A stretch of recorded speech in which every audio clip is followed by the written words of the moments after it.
All right. Hi, friends, and welcome to the University of California, Santa Barbara's Counselor Webinar Series. My name is Cuca Acosta. I'm the Executive Director of Undergraduate Admission here at UC Santa Barbara. And by popular demand, and by that I mean probably a dozen emails that we received from our counselors outside of California, welcome to our webinar this month of admissions for out-of-state applicants, the foundation for the University of California. I'll sneak in some Santa Barbara information just for your reference as we look at applications, but the goal is really to talk about the University of California freshman admissions requirements. Deep breath in, deep breath out. With that in mind, I'll point out that the Q&A and the chat are available and accessible to you. Q&A is probably a lot easier, so please note that on the menu bar, as you see something or as I say something, please have me clarify if something is confusing or you'd just like me to repeat it. With that in mind, we'll spend the next 30-ish minutes together. So let's get started. We're going to talk about the freshman admissions criteria, of course, defining who is a first-year freshman.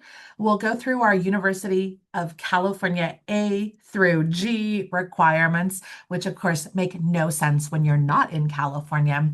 We'll talk a little bit about how students meet these requirements in terms of validation and verification, and then we'll talk about calculating the UC GPA, which is a big part of our evaluation. So let's start with some definitions, shall we? The University of California considers a first-year freshman applicant to be a student who has not graduated from high school or a high school grad who is not enrolled in any college or university schoolwork after graduation during the academic term. Let me rephrase that. I graduated from high school and fall, winter, or spring, I enroll at a college or university. I'm no longer a first-year freshman. Well, what am I? I'm a transfer student at that point. So we're going to talk about freshman admissions during this presentation. And when it comes to first year freshman admissions, there are two academic pillars that equal University of California eligibility. Now, eligibility, and the reason I'm using quotes, air quotes on this one, is that a lot of what we have in framework is built for our California high school graduates. And so when we talk about eligibility, we're talking about how to essentially put a square peg in a round hole because not every curriculum is going to fit into that California graduation requirement. So we were going to make some modifications.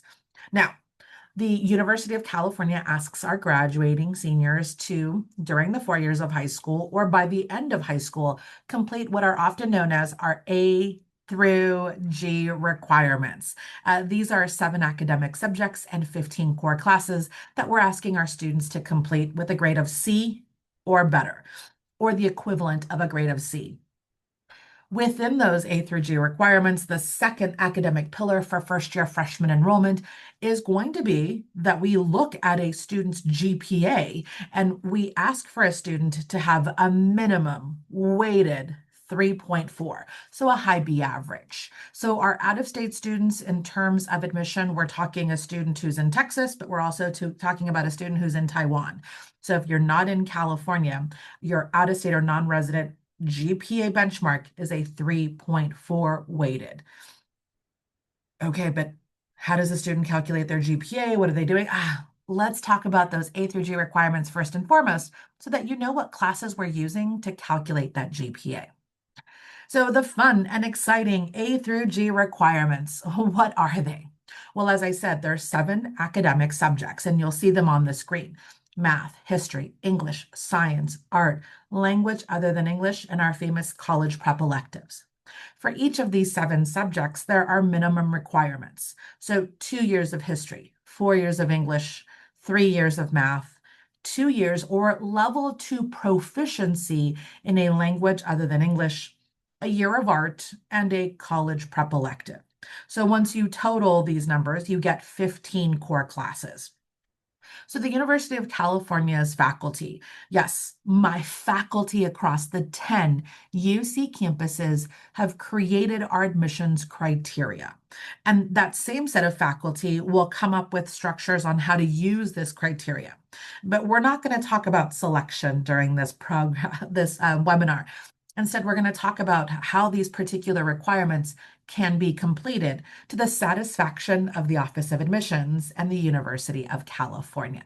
So as we're looking at these A through G requirements, you're going to notice that within these requirements, students will have things like US history and world history, 1 + 1 = 2, right? We're going to ask for things like algebra, geometry, and algebra 2. Those are 3 years of math. But we recognize that curriculums might change.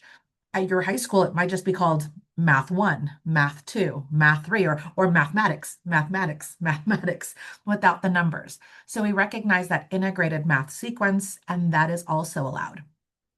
It's important that I think everyone know this.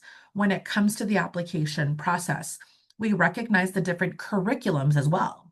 Some students might be on an international baccalaureate track. They might be doing A levels. They might be doing advanced placement. They might be in magnets or academies at their school that changes some of the graduation requirements for you and your high school.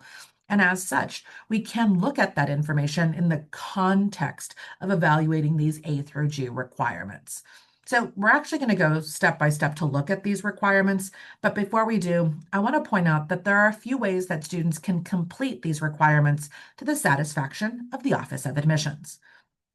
The easiest one is going to be that they take the class.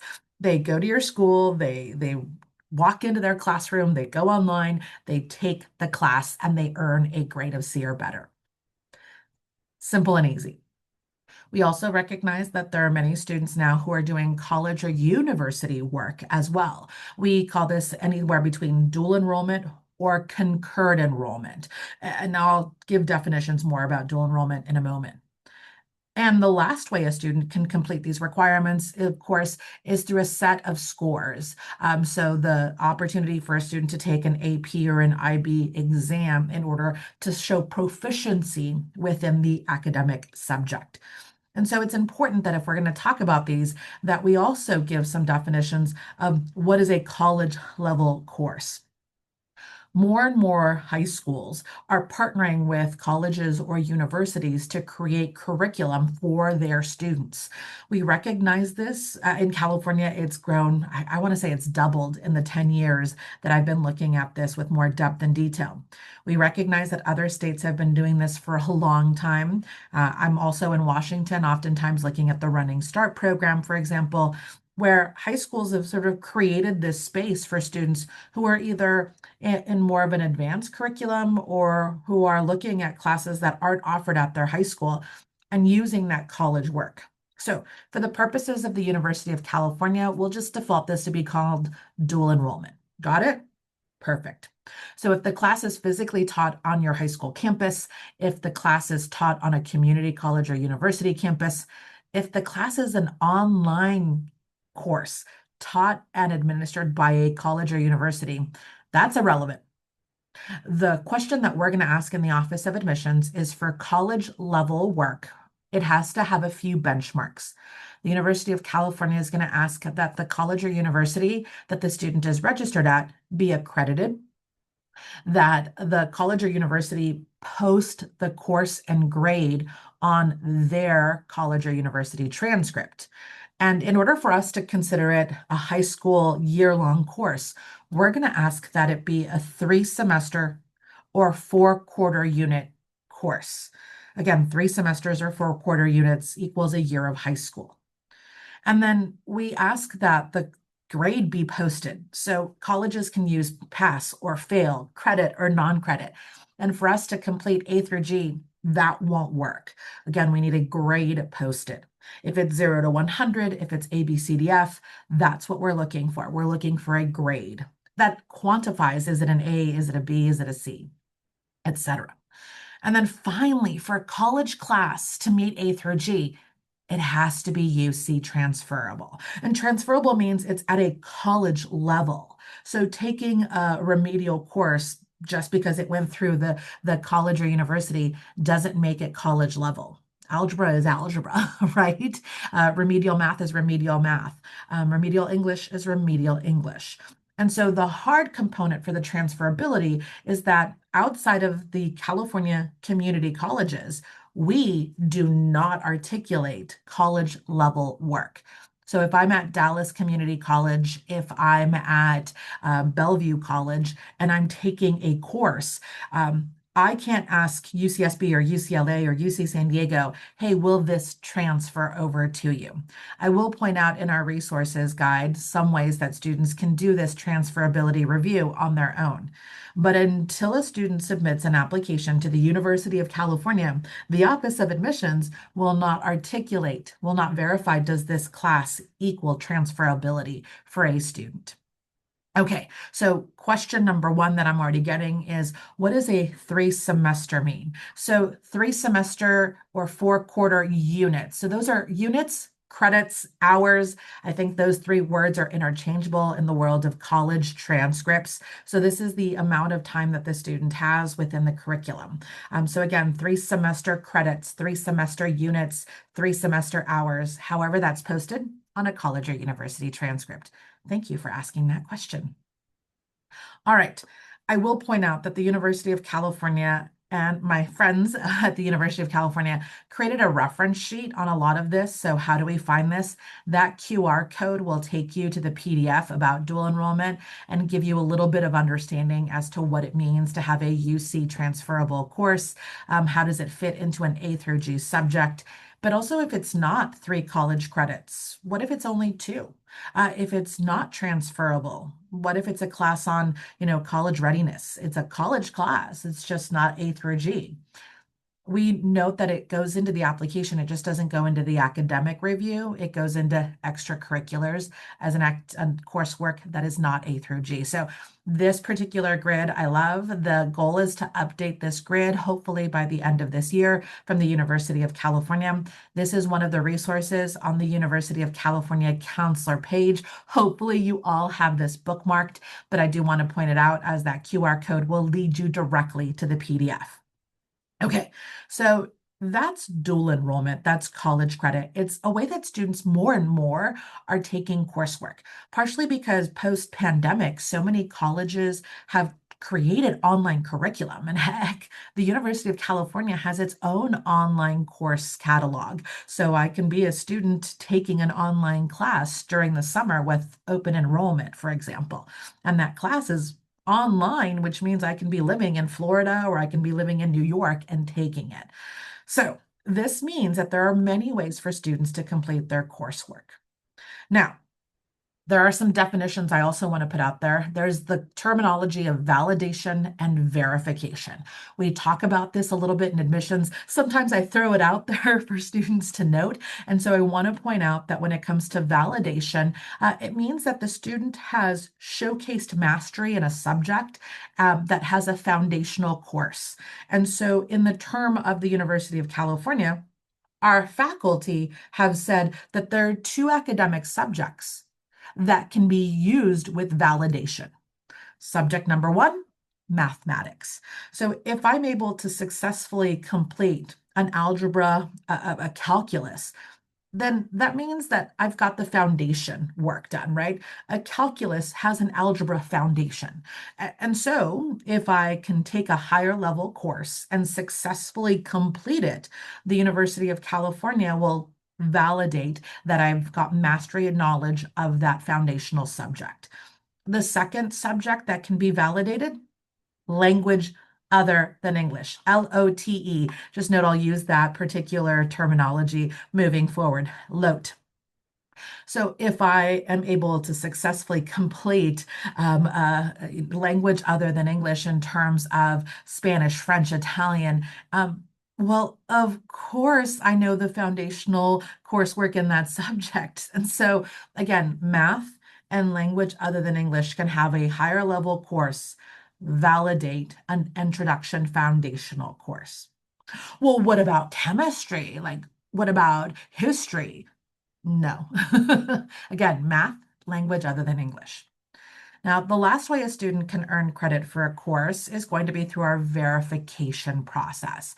And in this particular instance, verification for us is oftentimes a student taking an exam that verifies they've created their own self-study or they've got knowledge of the subject, even though they may not have a class posted or a grade earned. And in this particular instance, I'll talk about the big three that we see all the time, and that is students taking advanced placement coursework, or sorry, not coursework, advanced placement exams, students taking international baccalaureate exams, or a student having that college transferable course. And so one of the things that I'll point out is a three or higher is going to be what gives students credit for an A through G subject. A five or higher for international baccalaureate exams will give students A through G credit, and then transferable coursework. So if I take a Spanish class. Hablo español, so let me play with what I know. I might have taken a semester at a community college. That might give me the 2 years of high school second level proficiency in a language other than English. So note that when it comes to these, we ask students to self-report these in our application. We will ask for official test scores from the testing agencies for these, and a projection of an exam being completed in senior year is not going to give students the credit. It has to be a passing grade on that exam already posted within the application process. Okay, whew, that was a lot of definitions that came into play. Now let's go in subject by subject and talk about some of these. And I did see in the chat that the question came up, hey, are we referring to UC Scout when it comes to University of California online coursework? That's our online high school. The University of California has a high school level curriculum with over, I think, 60 classes. Many of them are AP or advanced. And no, that's not college level. UC Scout is high school work. Laurel Springs, BYU High School, these are high school classes online. And sure, those are great ways for students to meet some of these requirements if your high school doesn't have it. But in terms of university or college work, the University of California does have a set of online classes. California community colleges have online classes. Those are university level classes taught online. Look at that. We learned something new today. All right, let's go back to the slides so that you're aware of all the questions that we're asking. And I go back to the requirements. These foundational requirements being passed with a grade of C or higher within the student's high school curriculum. So if your student is posting a graduation in the fall of their senior year, that means that by the time you certify they've graduated from high school, this needs to be completed. So they can't take additional coursework for freshman admissions after a high school diploma has been awarded. That's a little fun fact for you there. So students who are looking at these A through G requirements, let's go with step number one and let's talk about history or social science, shall we? When it comes to history or social science, the University of California is asking for 2 years. So year number one is going to be a world history or cultures class. Now, most US high schools are going to ask for a world history as a way to graduate high school. But if you're working with students who have mixed records, and oh, I didn't put that as a terminology, I should. What is a mixed record? Oh, plot thicken, right?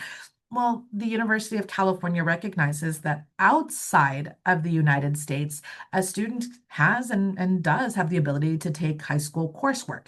They're either graduating from a school outside of the United States or they've taken coursework and are now in the United States. That latter option of students who've taken coursework outside of the United States and also in the United States are considered a mixed record student. And as such, they're often flagged by the Office of Admissions on a UC campus in order for us to verify all of that international curriculum. So if I'm in Canada, do I expect a student to take a class in US history? No, I don't. So a student who's graduating from a high school outside of the United States might find that US history isn't going to be an option, but it could be a history of Canada, or it could be a history that is based off of that country. And so again, we do make some little modifications here and there, depending on where the student is coming from. So I'll point that out.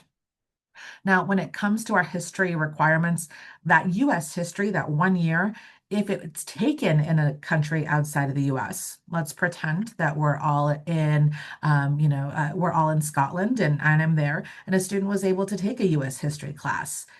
That won't be counted as part of our A through G requirements when the history class is outside of the US in a different country. So again, some good things to remember and recognize as you're going through your A through G requirements and sort of checking those boxes for the University of California. These 2 years together will find themselves having some A through G requirements. And I see like 4 questions popping into the chat. So I'm so excited that you're loving this and that you're challenging me in a good way. Thank you very much for that.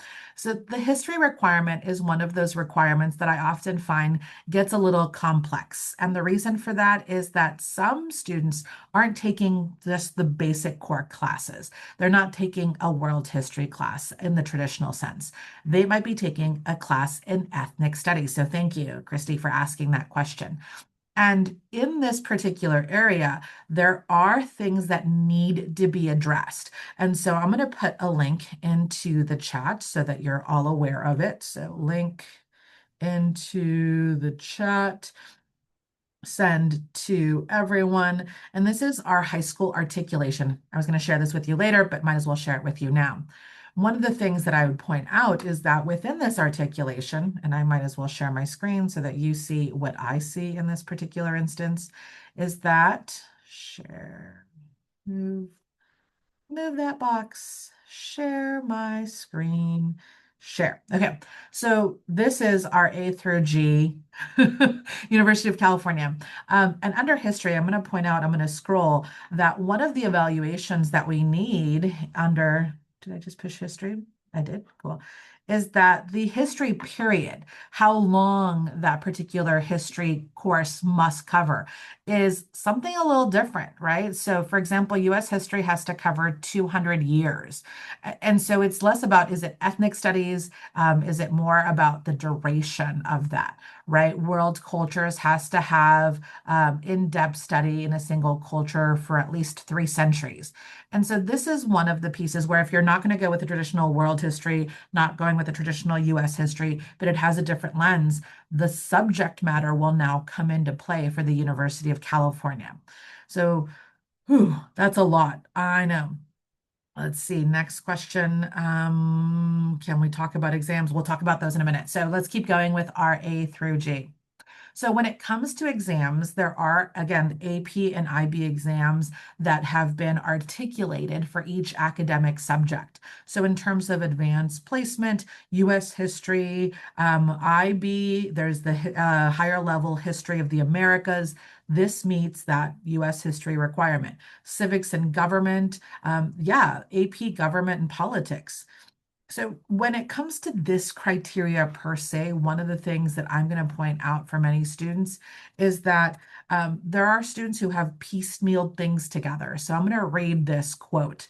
I'm asking for 1 year of US history or 1/2 year of history of the United States and a half year of a civics or American government course.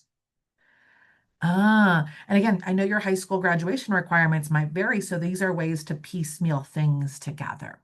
And when it comes to the US history, history courses need to be completed between 9th grade and 12th grade. Got it? All right. Whew. We're doing good. Let's go on to that B requirement, shall we? So when it comes to English, we are asking for students to complete 4 years of English. For the 4 years of high school, we need there to be an English class. Now, when it comes to the 4 years of English, there are definitions of the types of English classes that your high school offers and that your students are taking. And I'm going to go back to those mixed record students. I do have students that will come to my high school or your high school, and they might not start off and have an English 9 class because their 9th grade was outside of the United States. And maybe their 9th grade was in a language other than English. So we'll point out that the University of California does acknowledge that an English language development or an English as a second language class 1 year can be used as part of our 4 year requirement. We hope that it's at an advanced level of that particular English language curriculum. Students will need a senior level English class though. So something like an English 9 doesn't count if it's taken in senior year because that mastery of the language needs to be there. So we're asking for coursework that's in that composition, that literature, that extensive reading. We're looking for sort of writing requirements within it. That's one of the big components of those 4 years of English. So here's one thing that I've noted, and that is that a student can take a college level English course that's transferable and they've met the 4 year requirement. A student can take an advanced placement exam, get a 3, a 4, or a 5 in either AP English Language or AP English Lit. And for the purposes of the University of California, those two exams are way too similar. So we don't give credit for both, one or the other. And the higher exam is what we'll use in our validation and verification process. The IB higher level English exam is also there with a score of 5 or better, and it meets the 4 year requirement. Let me say that one more time. That passing AP or IB score will meet all 4 years of the requirement, because that's a lot of subject and mastery that a student has to take. And so that's one great way for students who are in 10th and 11th and who are already in those advanced classes to complete the requirement. As a reminder, if I'm planning to take that AP test in my senior year, I haven't shown that mastery yet to the Office of Admissions. So that's not a passing score that can be used to validate everything. Okay. Whew, I love these questions. So let's keep going with question or area C, shall we? When it comes to area C mathematics, there are so many headaches here. I mean, I'm holding my head for a reason, and that's because it's not as clear as it used to be. And partially because there are so many different ways that mathematics has been taught across the United States and gosh, in California itself. The mathematics requirement, just for basic understanding, is 3 years of math with an Algebra 1, an Algebra 2, and a geometry completed.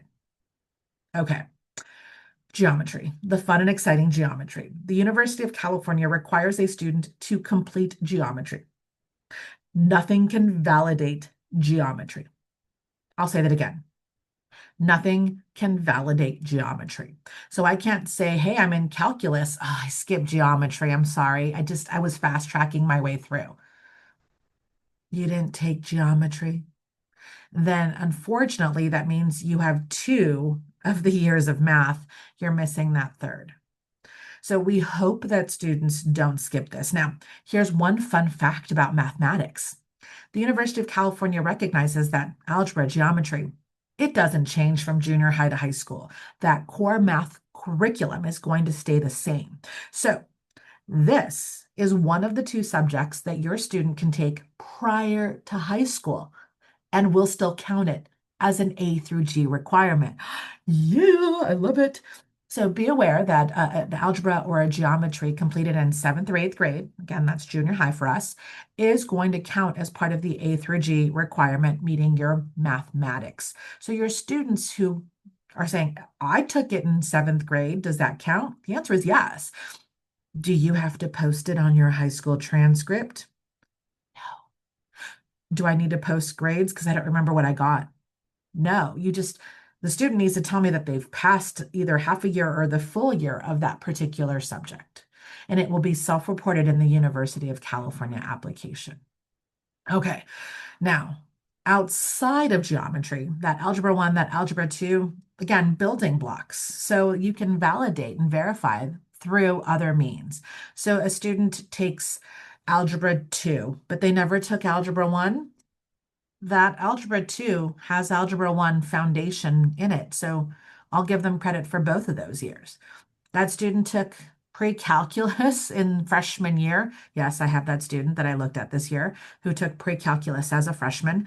Then they've met Algebra 1, Algebra 2, and they've got pre-calculus, but they still need to take that geometry for the University of California. Passing scores with 5 or higher on AP exams, either calculus A, B, or BC, will meet that algebra requirement. That higher level math will meet the algebra requirement. Again, there is no exam for geometry. I know, you're sad. Here's a great example for you. when it comes to integrated math. If you've just got mathematics, mathematics, mathematics, consider math one equal to geometry one, consider math two equal to geometry, and consider math level three equal to algebra two in the terms of the University of California. That's how we'll translate it for you. If your student took a class that just says mathematics in ninth grade, that's algebra one. Mathematics in 10th grade, that's geometry. Mathematics in 11th grade, that's algebra 2 for the purposes of the University of California. Another fun fact, a grade in second semester can validate a grade that is not passing in first semester. So if I took geometry and got a D in the fall, but I passed it with a C in the spring, I have completed the geometry requirement for the University of California. Oh, see, this is fun. This is what takes us a lot of time when we read your students' applications, is oftentimes looking at this particular equation that we have for mathematics. We expect students to complete these requirements by the end of senior year. I'll point out the 3-year requirement is often less than what states outside of California require for their students. I know Washington, you ask for 4 years of math for students to graduate. So these are often easy requirements for your students to complete. It's just the geometry that tends to be a hit or miss. All right, let's keep going to science, area D. The University of California requires 2 years of science. And yeah, we're looking for the core sciences. So put 3 buckets together: physics, chemistry, biology. I expect students to take courses in 2 of those 3 buckets. Now, if I take biology and chemistry, am I done? Yes. I don't also have to take physics. We ask for a 3rd year as a recommendation for my STEM-based students because exposure to the other subjects are great. But again, I've got biology and chemistry. I'm done because I'm in 2 of the 3 buckets. Now, there are branches to those buckets. So maybe I'm taking a biology and I'm taking an environmental studies class that's biologically centered. That's still 1 bucket. So again, I need to look at a physics or a chemistry as another bucket. Interdisciplinary science. I know that that's more of a trend nowadays. So if I'm taking an interdisciplinary science, that is the title of the course, that is one of the 2-year requirements. So again, interdisciplinary science, and then I take physics, that's 2 different buckets. I'll get credit for that. Same concept with AP and IB exams. Now, in the terms that we have for science, more and more high schools are offering classes like engineering or computer science. Those are not the 2 foundational years that we're asking for.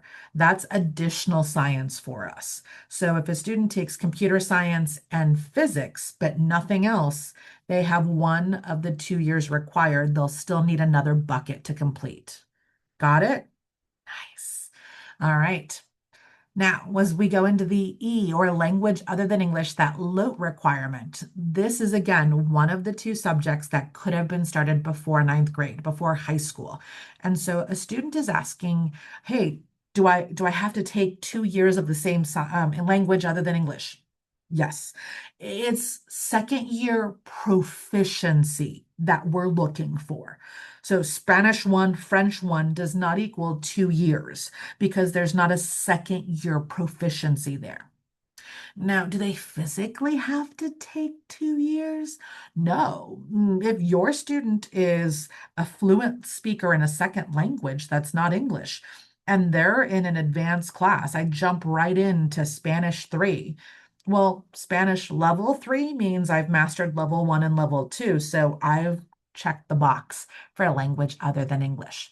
And again, that language other than English doesn't change from 7th and 8th grade to ninth grade. So if I take a language other than English course in junior high, I am able to use that as part of my A through G requirements for the University of California. And as a reminder, know that junior high class does not have to go on your high school transcript. We're just asking the student, did you pass the class? What languages do we accept? We accept them all. So French, Italian, Hebrew, Latin, sign language. Those are possible options for our students, and students can make reference of that. Now, this is one of the areas where students who are mixed record, I'm going to go back to, I was in junior high when I in junior high outside of the United States. In junior high, we're going to ask in the application, was your language of instruction something other than English? And if your student says, yeah, I spent seventh and eighth grade, junior high in France, and my language of instruction was French. And then I came to the United States and I took ninth or 10th or 11th grade out in English. Oh, they've mastered the language. So again, that's another way to meet that language other than English requirement is instruction in a language that is not English during junior high. Okay. Woo. Let's see. We've got some questions in place. So let's see. Let's go back. Does ASL count for Area E? Yes. Can we go back to geometry and math? When a student enrolls in the University of California, do they need to show a middle school transcript? No. Or is it enough that the geometry was completed? Yes. The truth is, we, outside of any student whose international curriculum includes middle school, so seventh, eighth, ninth, we won't really ask for a middle school transcript unless it includes that ninth grade as a way for us to verify all that ninth grade high school work. Great questions, my friends. All right, let's keep going. The F requirement. Oh, I think I get questions about this daily now when it comes to visual and performing arts. Now, the University of California is looking at California high school graduation requirements, and the majority of California high schools require a year of art to graduate high school. So, by policy, we're hoping that our out-of-state students will have a year of art. Now, there's a little bit of confusion here because we've got a lot of people telling us, oh, it has to be a year-long class.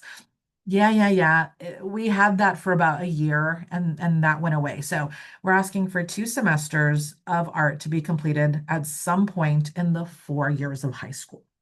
And art can mean theater, music, dance. It could be a visual art like, photography or ceramics. It can be art history. It can be music theory. It can be film production. There's a long list of art. Here's the policy, right? A year. Here's the practice for our out-of-state students. If your high school outside of California does not require an art curriculum, does not have art courses, I've got a few STEM high schools where like it's just not offered. And the reality is it can't be added before senior year.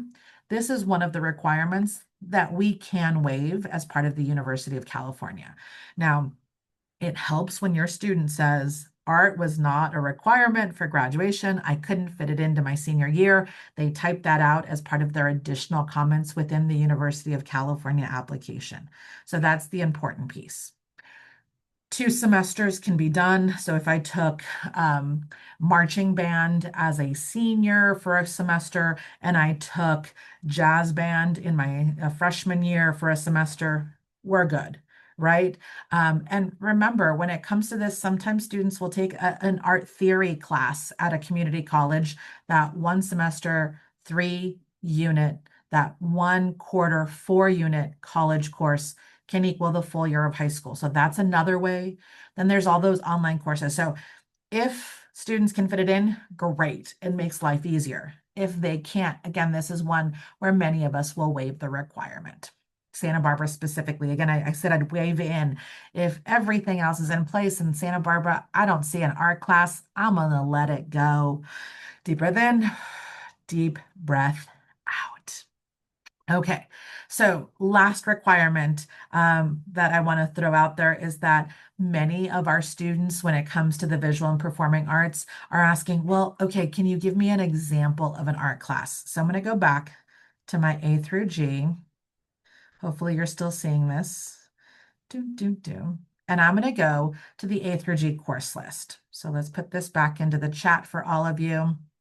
Let's do send to everyone in the chat. And here's what I want to point out. This A through G course list, and we'll make it bigger because, I'm old and things are small now. I'm going to click on that button that says courses, and I'm going to put in a class. So someone said film production. So I'm just going to put in film. And these are all the classes in California that are approved And so advanced film production is the visual and performing arts. Maybe I want to look at production, right? So here are all the classes. If there's a California class with the equivalent and it fits the art requirement, yeah, I'm going to give it to your kids too. Someone else asked, what about things like culinary? Well, look at that. Culinary arts meets oh, that's a college prep elective. Let's try this one. Advanced culinary. That's a college prep elective. So culinary arts is more of a college prep elective. It's not an art in the traditional sense. So that's a way to go through it. That's a way to sort of figure out, well, what if we're doing a class in this, right? Photography. If it's in a California high school and it's an art, I'm going to give it to you as an out-of-state applicant as well. Are you excited? And again, it can be two different subjects, two different semesters. So if I'm taking a class that is photography and then I take a class that's art history, I'm going to match those together. If you can get it to be in the same discipline, I'm excited. But for out-of-state students, because there aren't year-long classes, there aren't classes in abundance at many high schools, I'm going to be blunt. At Santa Barbara, we'll piecemeal a semester of photography and a semester of dance. I'll give that student credit at Santa Barbara for meeting art. So this is again the spirit of being able to look at context of what's offered at the high school.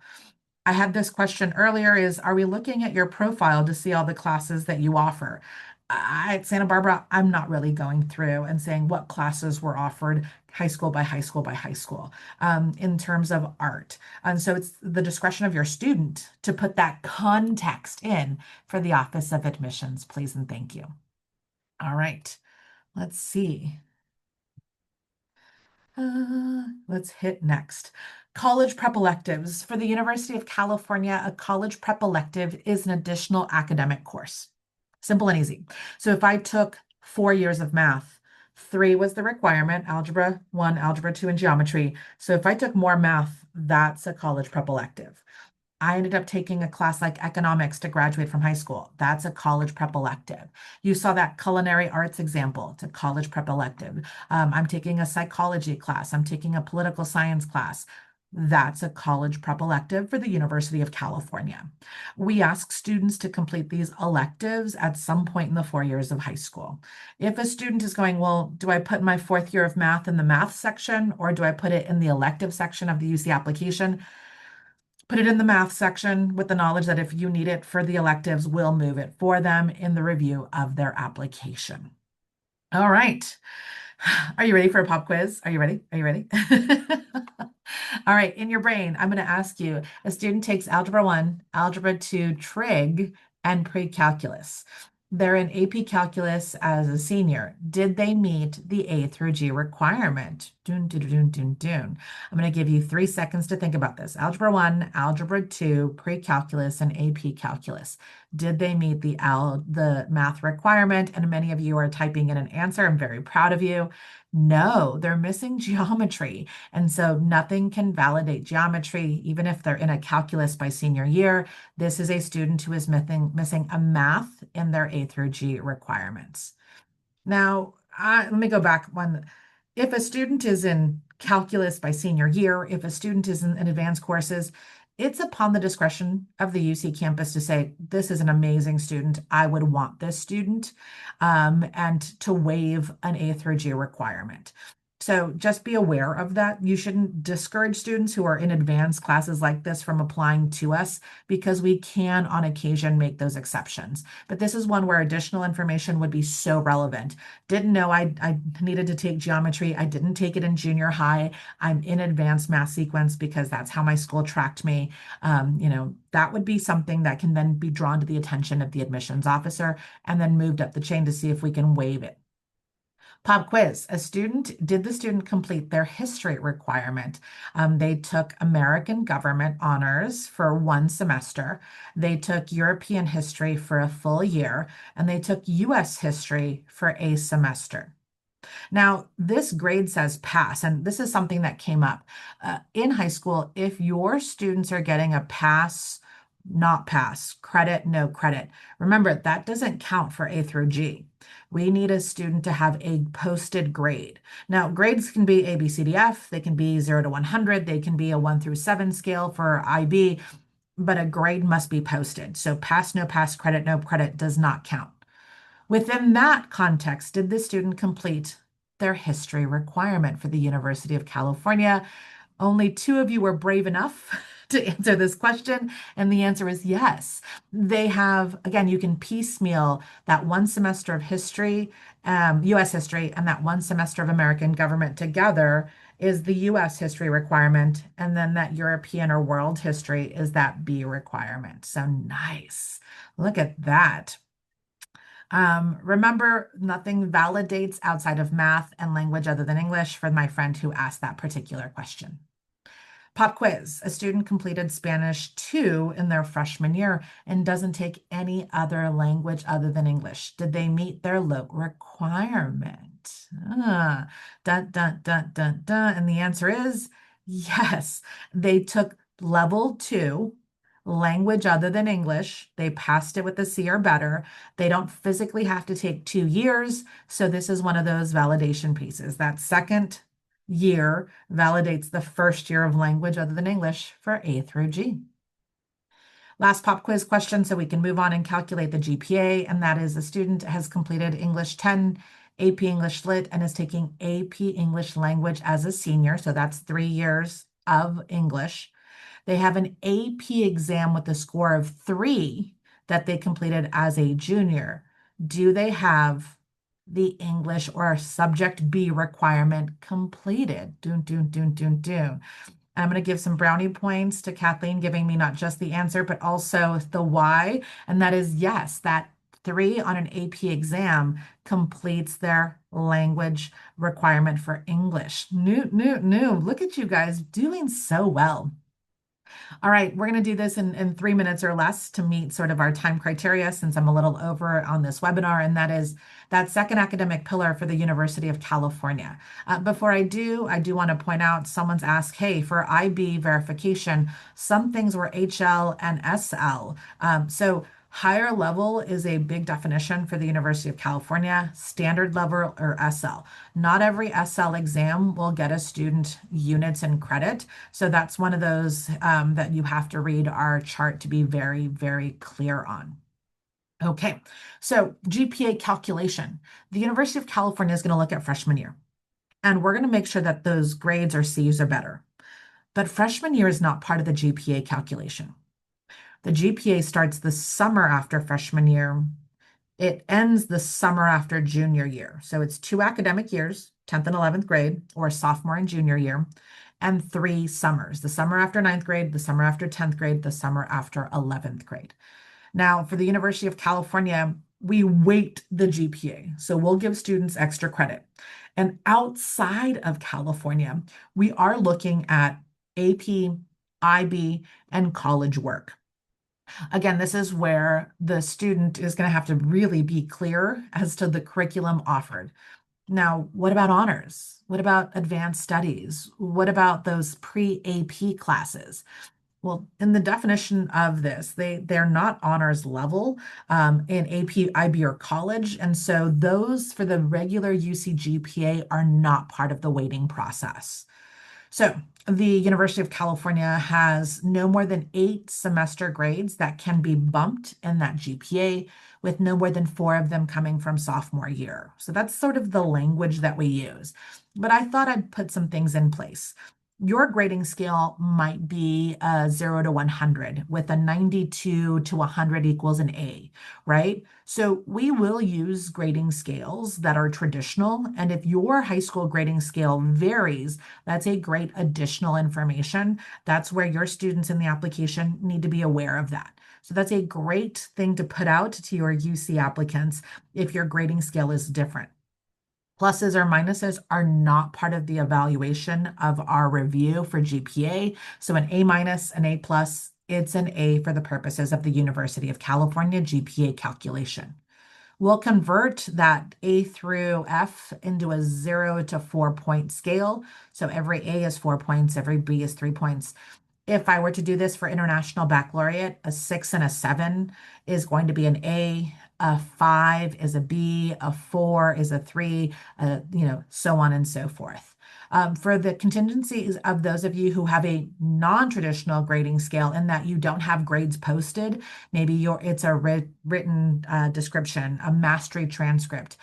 There will be place for students to add that, but just recognize that none of these students that have a mastery transcript or a non-grade posted are eligible for general admission. They would have to be admission by exceptions to each of the UC campuses based off of space available for admission by exceptions at that UC campus.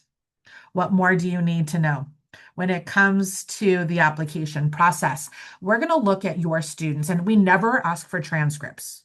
So this is not something I would do in the admissions process, but it's a 5-step process to calculating a GPA. So first and foremost, remove ninth grade because ninth grade is not part of the calculation. And your high school GPA may not and often is not the University of California GPA. So for the purposes of this, I'm going to show that there's a 10th and 11th grade. The student is saying what they're taking senior year. None of that matters. So let's remove that ninth grade. Let's focus on 10th and 11th grade. From that, we are going to first and foremost convert grades to a 4-point scale. And remove any non-A through G work. So peer counselor, teacher's aide, physical education, that gets thrown out because it's not academic in nature. Then we're going to convert every A to 4 points, every B to 3 points, every C to 2 points, so on and so forth. A student who's taking a 1-semester course will have just a open spot, but an F is equal to 0 points in the calculation of a GPA. We tally that up. So that first semester in grade 10 was 19 points. That second semester in grade 10 is 20 total points. So we'll do this through the applications, a review process. Now it's time to add the honors level. So a big point here is we don't convert a grade. So I'm not changing my biology grade from a B to an A because of the process. So your students need to report the grades earned in the application. We then just add the total at the end. So in this particular instance, I can see that this student has an abundance of advanced placement or international baccalaureate courses. But I'll go back to no more than 4 of those can come from senior year. I'm sorry, from sophomore year, and that 8 are visible total grades. So 1, 2, 3 coming in. I did the math wrong. So 3 coming in from their junior year. Do I have any in here? APIB? No. So I did a little bit of math incorrectly. So let me recalculate my math for you. Look at that. I fixed this before I thought I would. So where's my calculator? Let's move this. So in this instance, 22 plus 22 plus 19 plus 20. So there are 83 points that are here. They actually get 7 weighted credits. So that's 90. And why 7? Well, no more. Am I doing the math wrong?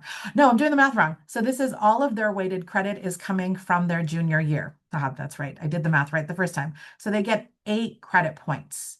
Now, if they had had junior year and sophomore year AP and IB courses, again, no more than 4 of those points can come from sophomore year. But all of their credits are in their junior year, so they'll get a max of 8. And yes, you're seeing that there are more than 8 grades posted, but that's the UC GPA motto. So they have 91 possible points divided by the 26 grades. So this student is actually a 3.5 weighted GPA as they calculate their UC GPA. 2 things to note. What about the honors classes that they have? That honors English, that honors algebra class, that honors that.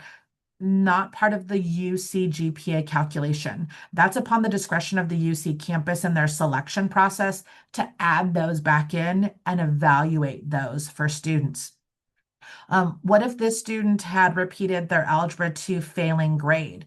In that particular case, if they had repeated it before senior year, I would have removed the F from the GPA calculation. So again, validation, if they took an advanced math, and they do have an advanced math, means that they've met the A through G requirement, but because they didn't repeat a failed grade, that failed grade stays in the GPA.